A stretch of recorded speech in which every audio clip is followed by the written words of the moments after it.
Muy buenas tardes, queridos amigos.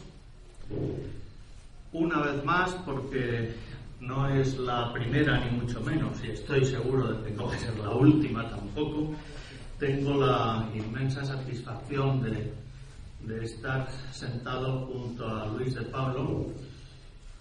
persona a la que quiero como amigo desde hace muchos años y a la que admiro profundamente desde hace muchos años también, pero en franco progreso, porque realmente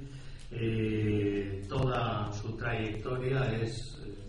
así, una ganancia permanente de hondura, de belleza, de perfección formal, de perfección de escritura, y que haya llegado efectivamente a los 80 años en este estado admirable de forma física e intelectual que hace prever que le queda mucho y muy bueno por decir, es una inmensa satisfacción para todos. En este concierto, como ustedes conocen y tienen en el programa de mano, se van a interpretar dos obras suyas y entre medias de ambas una obra para flauta sola de Cristóbal Halffter, compositor que también este año ha cumplido 80 años. Entre ellos bromean, Cristóbal dice: yo soy más joven, y luego Luis dice: tú cállate que eres pequeño. Se llevan 7 u 8 semanas, porque uno nació a finales el 28 de enero y otro creo que fue el 20 de marzo, es decir, no llega a 2 meses la distancia que les separa. Comenzaron también muy en paralelo en cuanto al tiempo y han hecho carreras muy diversas, porque son personalidades y compositores profundamente distintos,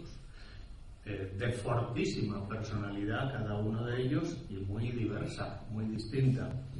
pero que convergen en tantas cosas. Son dos creadores de su tiempo y que tienen a gala ser hijos de su tiempo y reflejar en su obra lo que ellos viven y sienten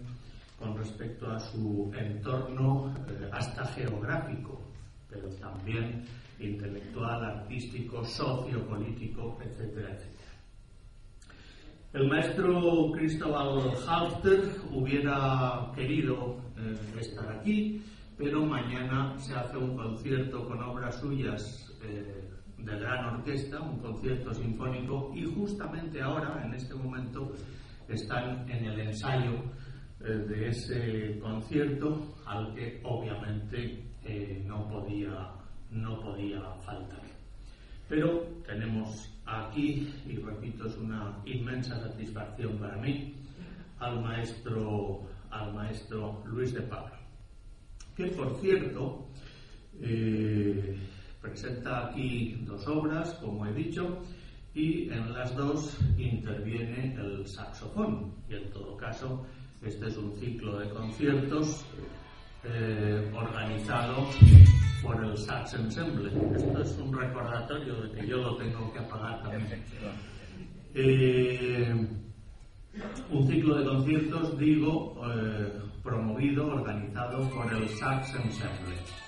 Y lo primero que se me ocurre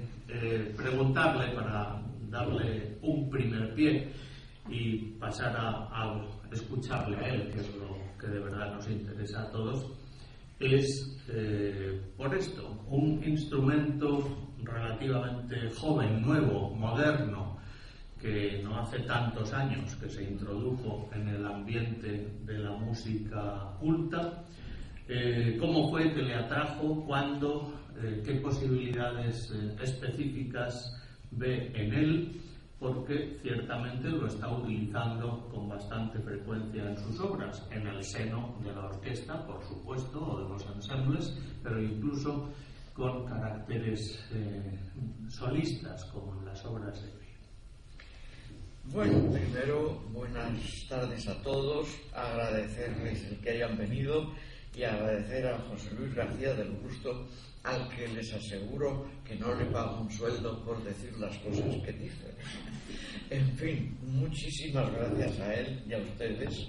porque bueno, uno hace lo que puede. Pues bien, contestando la pregunta, yo empecé a utilizar el saxo pues el año, si no me equivoco, el 61, con Polar, probablemente. Es una obra que, como ven, pues tiene ya sus años. ¿Por qué? La verdad, yo en aquellos años estaba muy metido dentro de inventar, es una palabra si quieren un poco excesiva, pero en fin, buscar nuevos conjuntos que no fuesen los tradicionales de un cuarteto, de un trío, violín, violonchelo y piano, o violín, violonchelo, etcétera, etcétera, o los conjuntos tradicionales que la historia de la música, sobre todo a lo largo del 18 y del 19, pues han hecho uso sistemático y frecuente y una calidad que no vamos a descubrir ahora. A mí me interesaba, y con eso no estaba evidentemente solo, sino que había otros compositores más o menos dentro de esa misma línea, de buscar nuevas combinaciones. Y esta obra que les he citado, Polar, tiene efectivamente esas características. Y uno de los instrumentos que yo utilicé fue justamente el saxo. Hay que decir que la obra, en el sentido de búsqueda, se las traía un poco, porque utilizaba también un violín, que evidentemente no es ninguna novedad, pero lo que sí era es que estaba afinado un tono alto, ¿verdad? No estaba afinado sol, re, la, mi, sino una nota, una altura más alta cada una de las cuerdas. En fin, y así sucesivamente. Pero eso dio paso ya a lo que pudiésemos llamar un amor por el instrumento y por sus muchísimas posibilidades,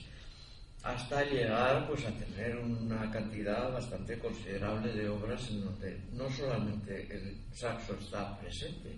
sino que incluso está a veces solo o a veces como solista respecto de un conjunto más amplio que puede ser incluso una orquesta. Yo tengo un concierto para saxo y orquesta que se llama Un coureur, en fin, el título está en francés, no por una pedantería excesiva, sino simplemente porque es una cita de un poema que está en francés, aunque dicho sea entre paréntesis, está escrito por un español, el poeta Juan Larrea, que estaba casado con una francesa y que vivía en París cuando lo escribió. Pues bien, esto ha dado como resultado efectivamente que el saxo esté muy presente en mi música y que por otra parte haya explorado, como lo mejor que he podido, diríamos, reflexionar y entender, con sus características muy especiales. Quizá una de las más especiales de todas, no es la única ni muchísimo menos, ¿verdad?, es que el saxo, a diferencia de algunos otros instrumentos que están próximos a él, ¿verdad?, como pueda ser el clarinete, por ejemplo, ¿verdad?, el clarinete es un instrumento que tiene una gran capacidad dinámica, esto es, que puede tocar muy fuerte cuando quiere, pero jamás tan fuerte como el timbre del saxo. El timbre del saxo recuerda un poco a la tan traída y famosa frase que dicen tantos toreros cuando alguna faena les sale mal: dejadme solo, porque realmente se queda solo aún sin creerlo. Se merienda el resto de los instrumentos como no se ande muy vivo y muy atento. Justamente una de las obras que se van a escuchar es para saxo solo, aunque hay que decir que no está escrita para él, es una transcripción de una obra que es para clarinete solo. Pero en fin, el hecho es que el saxo en sí es un instrumento extraordinariamente, podríamos decir, maleable, porque eso que les acabo de decir, que el instrumento se come a los demás a nada que uno se descuide, también es muy cierto